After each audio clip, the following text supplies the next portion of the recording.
Thank you for staying with us. Now let's get the show on the road. On Thursday, Transparency International released a report on the 2019 Corruption Perception Index, and Nigeria was ranked low, which implies that Nigeria is a very corrupt nation. Well, that's bad news, isn't it? Nigeria ranked 146 out of 180 on the Corruption Perception Index. In 2018, Nigeria rose by 4 places from 148 to 144. The Attorney General of the Federation and the Anti-Graft Agency, EFCC, have condemned the report. What can we say is wrong with the fight against corruption by the present administration? Now, to analyze this with us, it's my pleasure to welcome the big boss over at Nigeria First, Mr. Ezekiel Etuk. Thanks for having me. Well, the founder, actually. Then we also have a journalist who is joining us from our studio in Abuja, Mr. Emmanuel Ifa. Good morning. A very good morning. Thanks for joining us. Now, let me begin with you. What do you think about this perception index that has just come out? I think that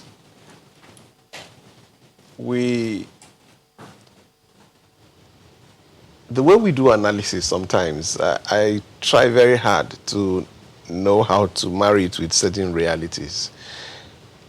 I'm surprised that anybody will have anything against what was published.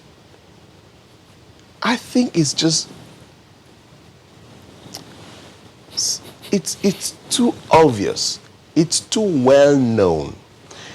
It's hypocritical to start denying it? It's worse than hypocritical. It's a sin to deny it, because when you see something stare you in the face and you say that is not there, it's better, it's more honorable for you to say it's really bad.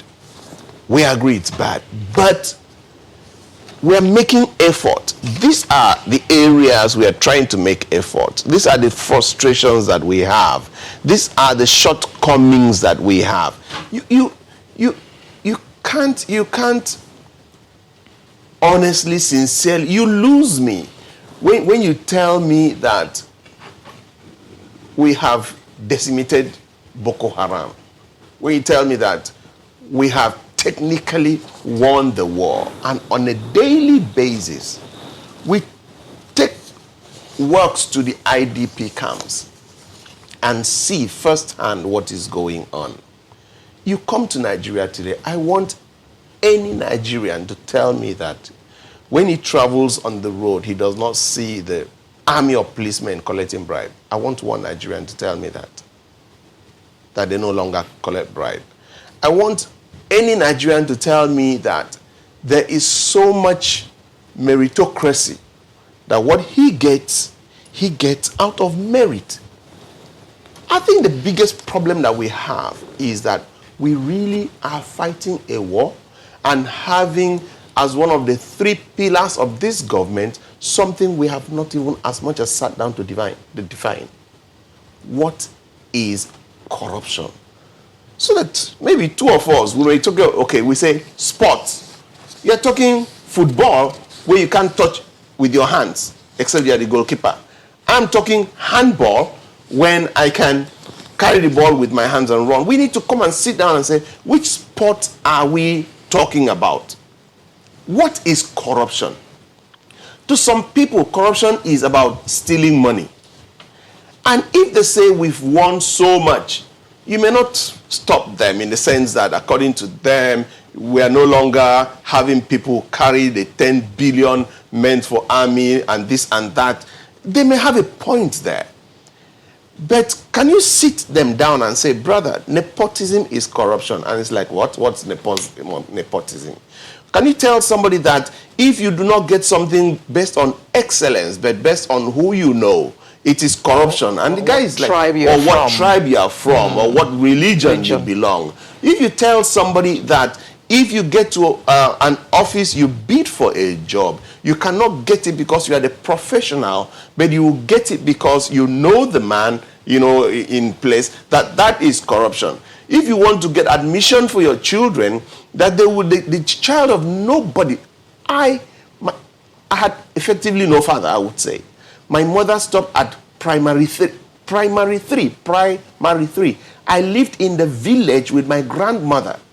And yet, I gained admission to Federal Government College, Warri. Then merit. Yes. So then hold your thoughts the there. Best in West Africa. Please just hold your thoughts. We'll come back to continue this conversation because incidentally, we're talking about the question of those who have gone ahead and what they are doing for those behind in terms of patriotism and fighting this corruption war. We'll be back in a moment. Please stay with us. The federal government also established At several meetings, the federal government has maintained its stance on corruption and improving transparency, using various platforms such as the whistleblower policy, the government integrated financial management information system, amongst others, to drive home its fight against corruption. Great ideas to curb corruption, you may say, but the global anti-corruption body, Transparency International, has ranked Nigeria 2 places behind its 2018 ranking on the Corruption Perceptions Index. The index is 100% impartial, objective, globally well respected. The negative results from this year provoked tall cautions. Despite proclaimed war on corruption, why is Nigeria perceived by Nigerians and the international community still as very corrupt? The government of Nigeria claims winning the war on corruption, but is this statement backed by evidence? There were areas of recommendations which the anti-corruption body wants the government to address.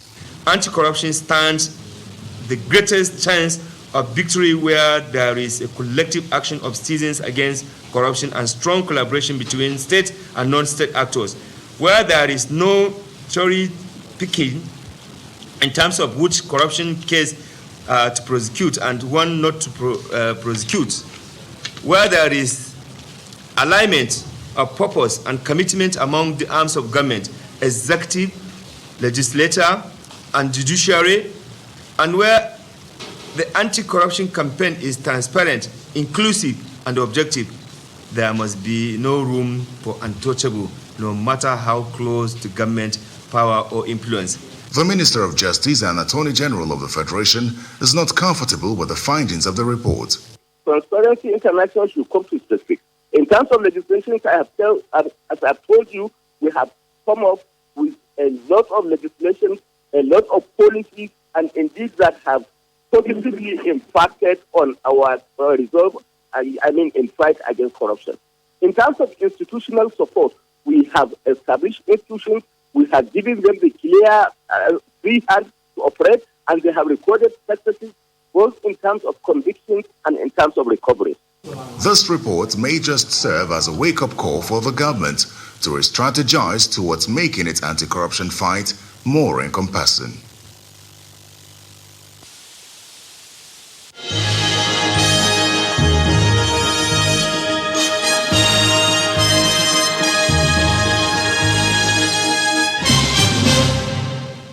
Thank you for staying with us. We're talking the Transparency International report, the fight against corruption. Mr. Yaito, before I come back to you, let's get a little input from Mr. Ifar, who is in our Abuja studio. Mr. Ifar, what's your take on this report that was recently released? Well, first and foremost, let me say,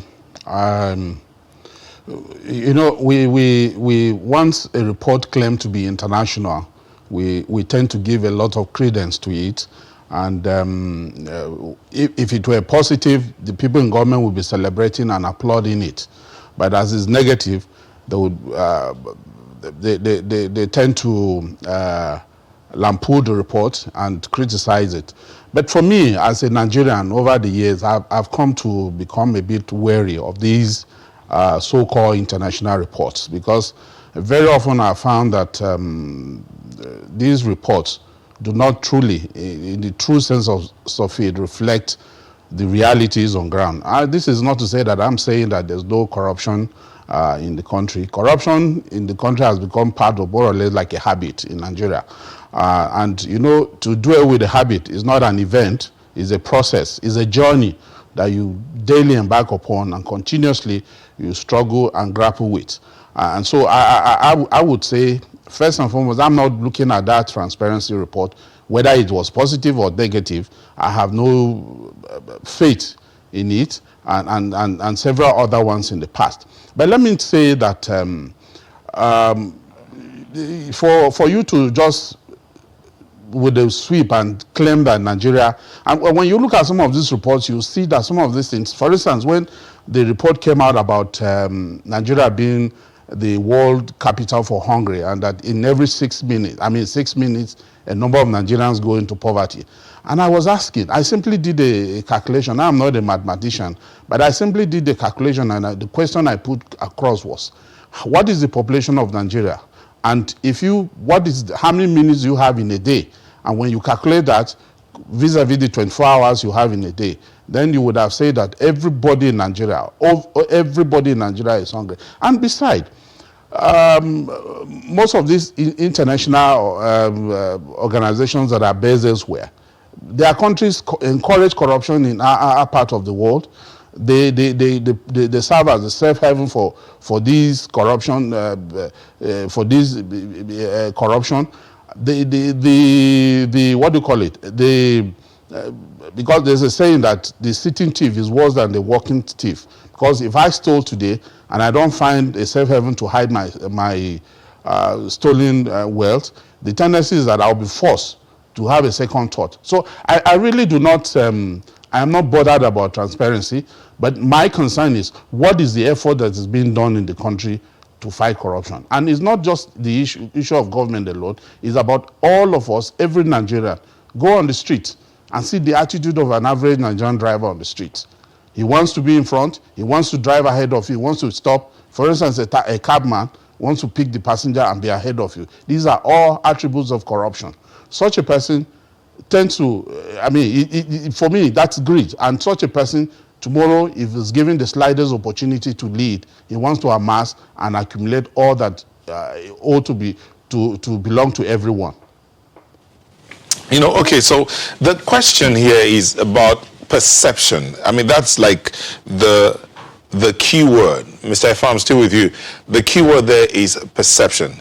Yes, so the reports, many of these reports, sometimes they are flawed. Many of the countries that are supposedly doing well have their own issues, have anomalies and all of that.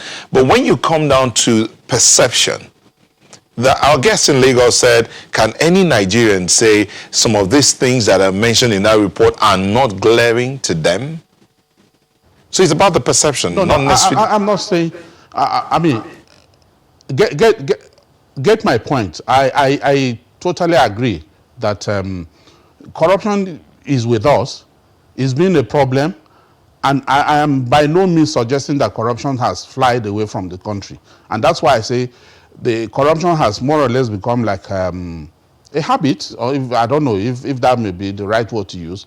So getting it out of our system, getting it out of our habit would require a process. Would require a longer time, not an event that we just have from here, this point to this point, and it ends. It's a journey, it's a process that we keep struggling with, we keep fighting over time before we can really, there's no, and I can tell you for free, I don't think there's any country in this world that can beat its chest and say it's completely free of corruption. Even the so-called big countries where these transparency and co and other countries, international bodies are housed, cannot beat their chest and say corruption is totally free from their system. But I see it as, what is the effort that is being done? Is this effort yielding result or not? This is what for me, I should be more concerned with. Not so much about maybe Mr. Ifa, maybe we should start. Mr. Ifa, if I may come in here, can we just do this instead? Can we define corruption? Because that's a question a lot of people have asked as regards Nigeria. can we define corruption? Is it about embezzlement only? Is it about rigging elections? Is it about what exactly is corruption? I'm happy Mr. Etuk in Lagos had already defined corruption. And in my opening, I did mention, I mentioned the attitude, even on the driver on the street, and several other things. So corruption is large. It's not just the issue of whether you embezzle money, but even when you do things that are not right, when you do not follow the rule of law, when you do not follow the laid down procedures, when things are done not as defined, as properly as they ought to be done, that in itself for me is corruption. It's not just about whether somebody embezzles money or embezzle any fund. So corruption is very large. And this is why I am saying, I am not by any means, let me repeat this for the sake of clarity, that I'm not by any means suggesting that there's no corruption in our system. There is corruption. But I am not bothered about whether somebody else is coming to tell me whether there's corruption or not. I see the corruption. And I'm more concerned with what is the effort we are making as a people. I'm not talking about government. Because if you are looking at an administration, each administration has a time fix. It will come and go. Another administration will come. This same thing live with us. So what is the effort as a people we are making? And I keep saying that if the Nigerian people would decide on their own that they want to end corruption, no government in this world will enforce corruption on the Nigerian system. It is because even after all, the people who are in government are products of the Nigerian society. And it is the same way. Recently, I had cause to speak on somewhere, and I was speaking to some parents. And I said, look, a father in the house, your child comes back from school with a pencil that you never gave him, and you feel it is normal. You're already imbibing in that child the wrong understanding of what you are already teaching such a child that is normal to take what do not belong to you. Or you are in the house, somebody comes, you stay in the house and you tell the person I'm not in. You're already teaching your child the wrong thing. So corruption is so wide, and this corruption starts from the home. And so we must, as a people, decide and agree whether we want to fight this corruption and put an end to it, or we allow it fester, and as somebody will say, if we don't kill it, it kills us. The definition of corruption, it says it is dishonest or fraudulent conduct by those in power, typically involving bribery. And it also includes dishonesty, dishonest dealings, unscrupulousness, deceit, deception, duplicity. All the D's. All the D's, yes. Yes. Okay. Which stands for devil. That is corruption. Mr. Nyaito, if you hear what Mr. Ifar said about even on the road, the average driver on the road, not the average driver, the next driver on the road is thinking, I need to get there before Aleo. I have to go ahead of Aleo. So I need to jump that light. I need to rush before that light turns on. And then all manner of things. So in his words, only Nigerians, the Nigerian citizens, can get up and say, enough is enough for corruption. Okay. Do you agree? Let me take three bodies. One is architect Nyaitok, family man. Second is Ibom Air, corporate body. Third is government. Architect Nyaitok, family man, owes this nation good conscience to do what is right.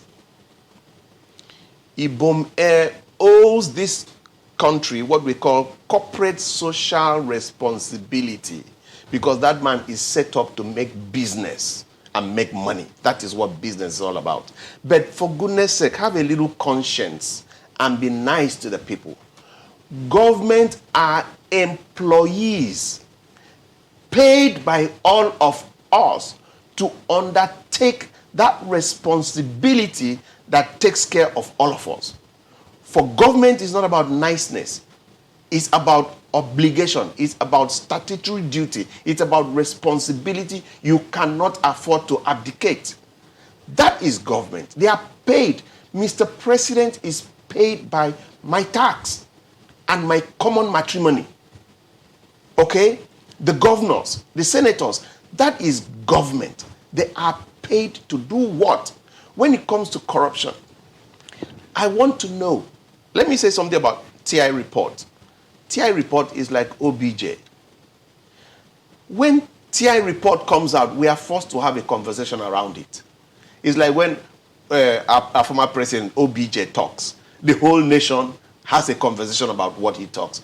It is very good that Transparency International keeps bringing this up. Whether they are right or wrong, it gets us to talk, which is what we're... If it was just one newspaper comment somewhere, nobody will even talk about it. So I want to thank God for them. And please, keep bring every year, bring it up, good or bad, bring it on. We need it so we can talk about it. But coming back...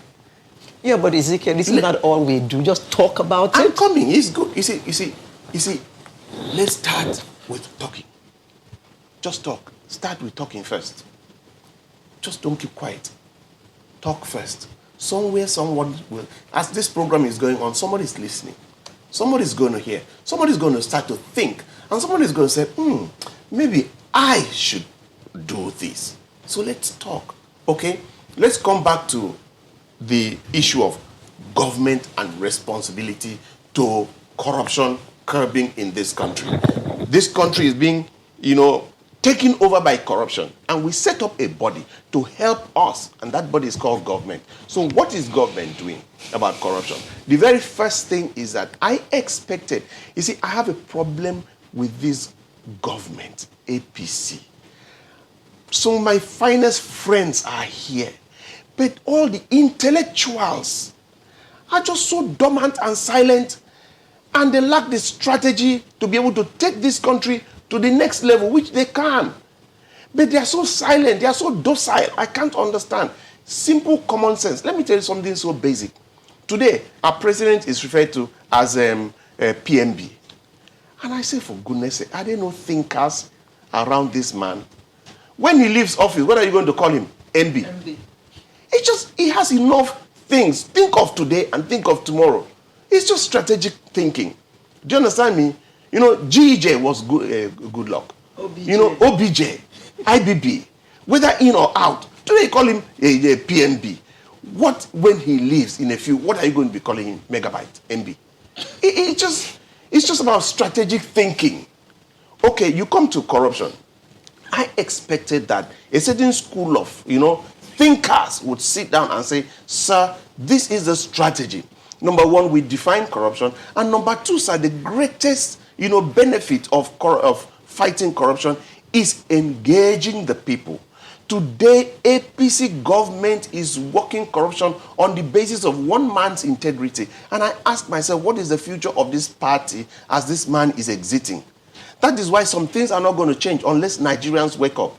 For instance, we've had 4 years of APC, and we've entered the second 4 years where Mr. President is not going to do a third term. So the question is, just sit back and ask yourself, why will APC allow us to have free, fair, credible election in 2023? It will be the most stupid thing for them to do. Absolute nonsensical for them to do.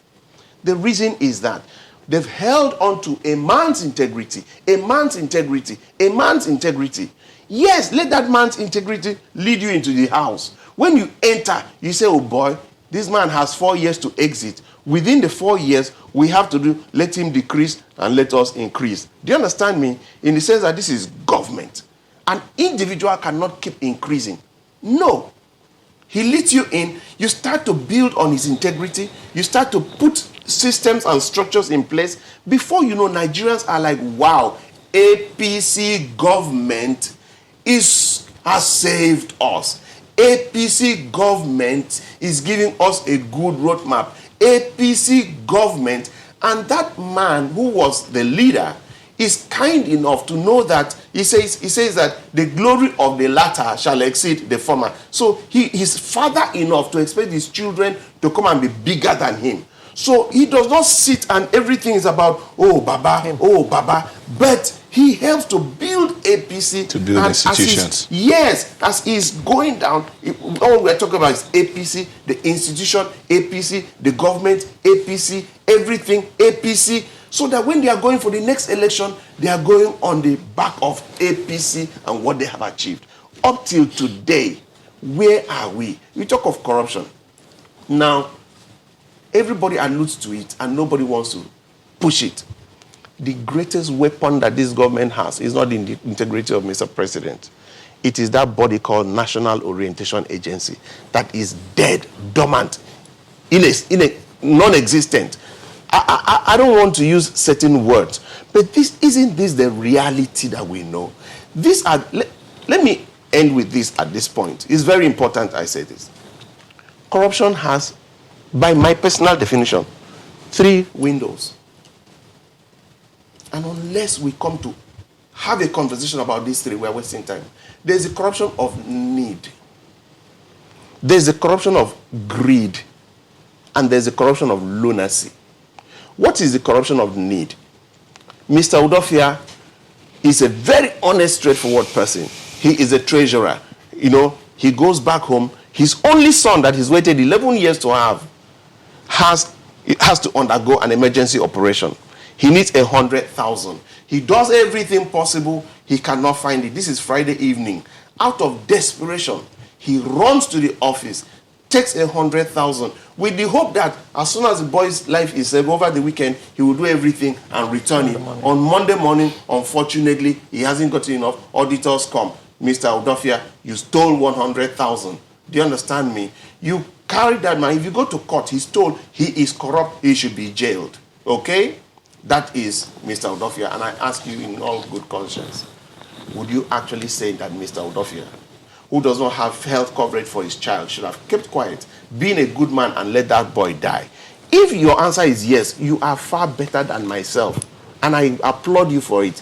I will not jail Mr. Udofia. That is what I call corruption of need. Why is the Davo driver trying to rush and get across? He wants to get more money to meet the basics of life. If that is his reason, it does not justify it. But if government had given us functional, infrastructure, functional basics of life, likelihood is that many people will not do those desperations. Number 2, corruption of greed. A man who steals 100 million is not going to pay school fees. He's not going to, pay rent. He's not going to pay medical bills. He has gone beyond need to greed. Okay? And then there's the corruption of lunacy. A man who steals 1 billion, 10 billion, 50 billion. Do you understand me? Is madness. You can't use madness. My wife is a medical doctor because he says that it's a psychotic, it's like a medical condition. But lunacy is a little easier to use. That's stupid. Do you know that? I could go on and on. What should government do? The corruption of need is almost 80% Nigerians are involved in it. If the government could, number 1, set up the infrastructure. Let us have food on our table. Let's have education for our children. Let us have housing. Let us have health care. Over 80% of Nigerians are good-natured, good-hearted people. Number 2, the corruption of lunacy. A place like National Orientation Agency will tell the man, this is not necessary, leave this thing alone. You have gotten 10 years enough. Do you understand me? But the corruption of greed is the one that EFCC, ICP, government, they should use a sledgehammer they should visit these people with so much vengeance that nobody will think of it. And what is killing Nigeria today is the corruption of lunacy, because they've taken all the money that would have been used on social infrastructure to. Mr. Ifa, this corruption thing, it is so broad. Like when Ezekiel was talking, he talked about earlier, he talked about traveling across states in Nigeria and the policemen you see on the road who are collecting you know what. Then there's also the clerk in ministries who pushes your file around, and sometimes you have to find him something to make sure that your file advances. I know. And then? I need to go on a break. Okay. We'll be back shortly. Please stay with us. We're talking about perception. I want the people in government to always understand this is public perception. We are not, Transparency International is not saying that this is absolutely reality. It is a perception, how Nigerians and people who come to do business in Nigeria, how they receive or how they see things in the country. So it is what I thought, they did not understand. There's a missing point, Secondly, as Nigerians, like I said earlier on, you do not need international organization, UNDP or UNODC or Transparency International to tell you that we have issues that has to do with corruption, in this country. And that is why even the government itself had continued to talk about this and bring in all these issues. So instead of denying it, let us just have an open mind to have conversation, genuine discussion around the issues of judicial reform, around the issue of electoral reform, around the issues of political party reform, around the issue of also looking at, even how we can implement the national strategy on the fight against corruption. Let us also look at those areas where there is, leakages in our economy. We talk about petroleum industry bill. We talk about all our tax laws. Those are areas that I will expect government to say, look, let's sit down and see this in. It's not about really coming to, deny this. So that's why we think that if they are denying it, then it means that they are poor understanding of what corruption is, to say that the electoral system is okay, where we see clear vote buying across party line, where we see absolute manipulation in the electoral system, then something is wrong. And where you also have clear, corruption in the procurement, especially even in the defense procurement, which even the government itself had actually used that to nail the other government, that has gone. And this corruption in the defense sector is still ongoing. So that is why we thought that maybe the government did not understand what Nigerians are going through when it comes to corruption. Because the extortion that is going on, even on the road, as a result of which many people lost their life because they are not able to pay, the bribe to pass, many motorists, they have been killed. Many people passing, they have been, dealt with, and many people are not able to access justice in our, judiciary. Even the government itself had to arrest so many judges, had to even send away the whole team of, justice of the Federation because of this whole corruption thing. So, but for now, to come and say all these things is not, an issue, and you just want to be applauded that everything is going very well, I think then we need to understand that something is wrong. America, in this report that...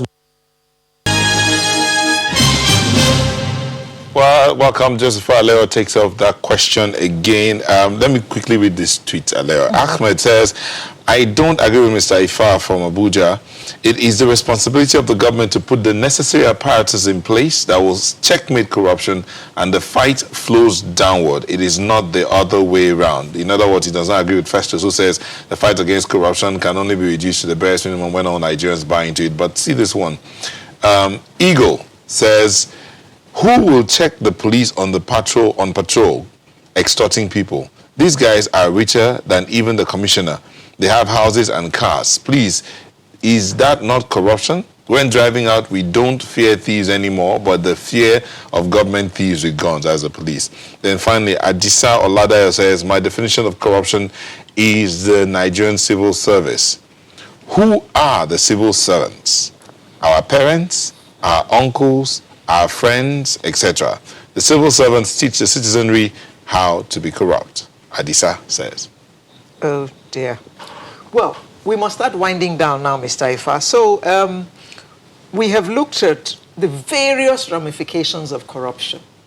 Nepotism, policemen on the road extorting people, the guy moving reckless the file driving in traffic, But at the end of the day, most of this is happening because the Nigerian does not have the basics.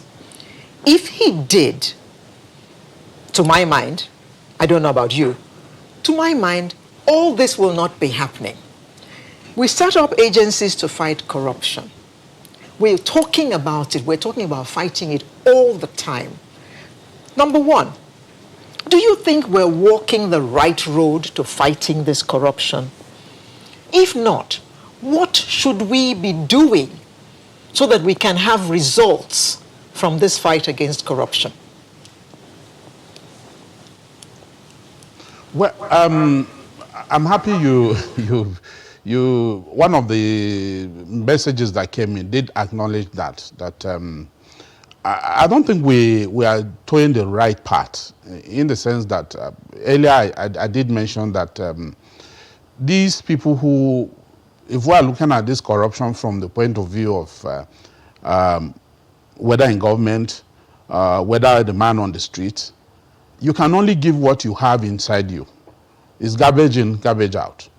If from a family, it was normal to litter the streets, to litter the house, throw garbages anywhere. You grow up with that orientation. You grow up in such an environment, and you see nothing wrong about walking on the street and littering the street, or driving and through your car window, you throw a can, a bottle of water, or whatever, litter the street. It's normal, because this is what the orientation you had from your home. Of course, as sociologists would say, the home is the first form of socialization. Now, if you have such situation, so it's normal, then if such people carry such orientation into public space, into public space, and they exhibit such habits. So for me, I agree with Mr. Etuk that the National Orientation Agency hasn't been alive to its responsibility. It's not just under this government. After MAMSA, under Jerry Ghana, I haven't seen that agency living up to its expectation. I've been a very vocal, very sharp critic of that agency. I have some friends working there, and I keep telling them constantly, orientation is not just about sitting in your offices and once in a while you dish out press statements, or your top executive come to television, say things that do not add up.